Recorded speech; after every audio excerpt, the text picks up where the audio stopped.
یعقوب بن ابراہیم نے حدیث بیان کی، کہا میرے والد نے ہمیں ابن شہاب زہری سے حدیث سنائی، انہوں نے عطا بن یزید لیثی سے روایت کی کہ ابو ہریرہ رضی اللہ عنہ نے انہیں بتایا کچھ لوگوں نے رسول اللہ صلی اللہ علیہ وسلم سے عرض کی کہ اللہ کے رسول، کیا ہم قیامت کے دن اپنے رب کو دیکھیں گے؟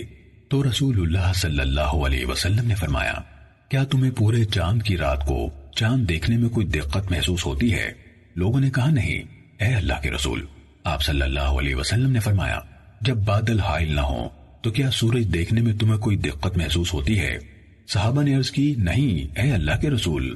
آپ نے فرمایا، تم اسے یعنی اللہ کو اسی طرح دیکھو گے۔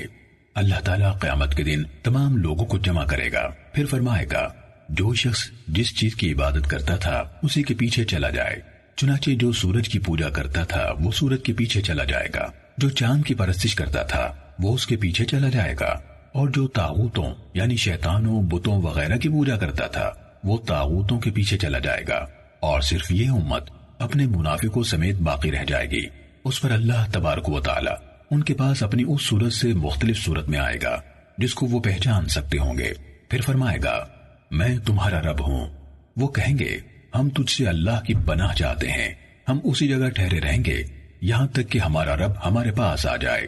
جب ہمارا رب آئے گا ہم اسے پہچان لیں گے، اس کے بعد اللہ تعالیٰ ان کے پاس اس صورت میں آئے گا جس میں وہ اس کو پہچانتے ہوں گے، اور فرمائے گا میں تمہارا پروردگار ہوں۔ وہ کہیں گے تو ہی ہمارا رب ہے، اور اس کے ساتھ ہو جائیں گے۔ پھر پل صراط جہنم کے درمیانی حصے پر رکھ دیا جائے گا، تو میں اور میری امت سب سے پہلے ہوں گے جو اس سے گزریں گے۔ اس دن رسولوں کے سوا کوئی بول نہ سکے گا، اور رسولوں کی پکار بھی اس دن یہی ہوگی، اے اللہ سلامت رکھ سلامت رکھ۔ اور دوزخ میں سعدان کے کانٹوں کی طرح مڑے ہوئے سروں والے آنکڑے ہوں گے۔ کیا تم نے سعدان دیکھا ہے؟ صحابہ نے جواب دیا، جی ہاں اے اللہ کے رسول۔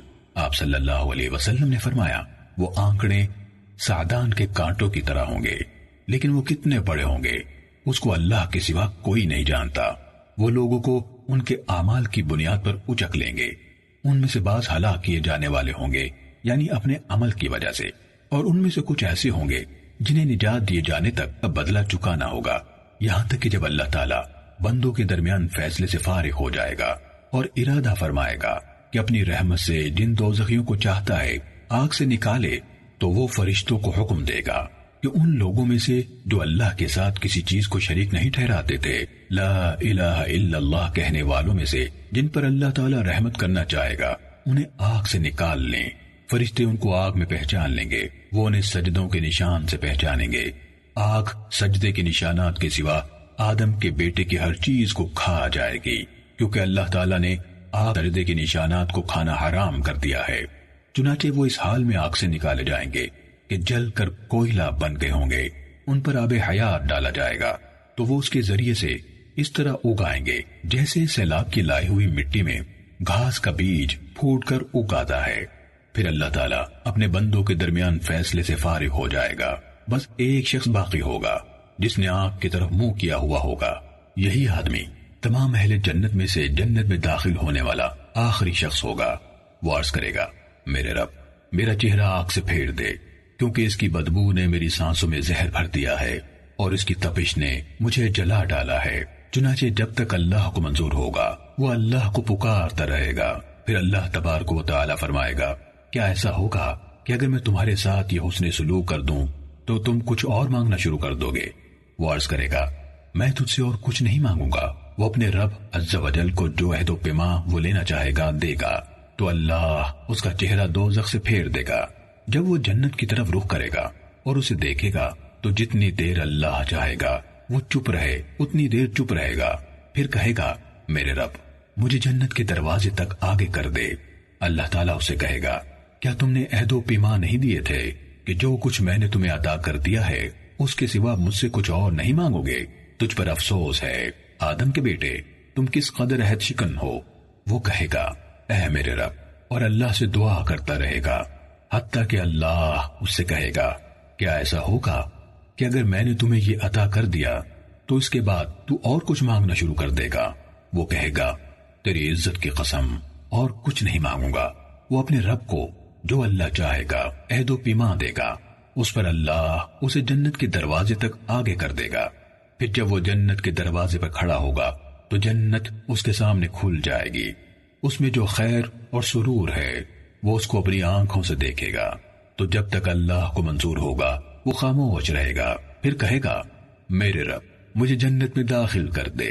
تو اللہ تعالیٰ اس سے کہے گا کیا تو نے پختہ عہد و پیمان نہ کیے تھے کہ جو کچھ تجھے دے دیا گیا ہے اس کے سوا اور کچھ نہیں مانگے گا؟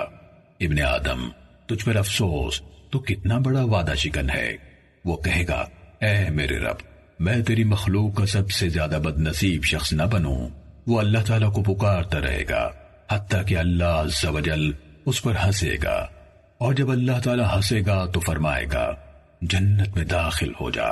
جب وہ اس میں داخل ہو جائے گا تو اللہ تعالیٰ فرمائے گا تمنا کر، تو وہ اپنے رب سے مانگے گا اور تمنا کرے گا یہاں تک کہ اللہ اسے یاد دلائے گا فلاں چیز مانگ، فلاں چیز مانگ، حتیٰ کہ جب اس کی تمام آرزویں ختم ہو جائیں گی تو اللہ تعالیٰ فرمائے گا یہ سب کچھ تیرا ہے اور اس کے ساتھ اتنا ہی اور بھی۔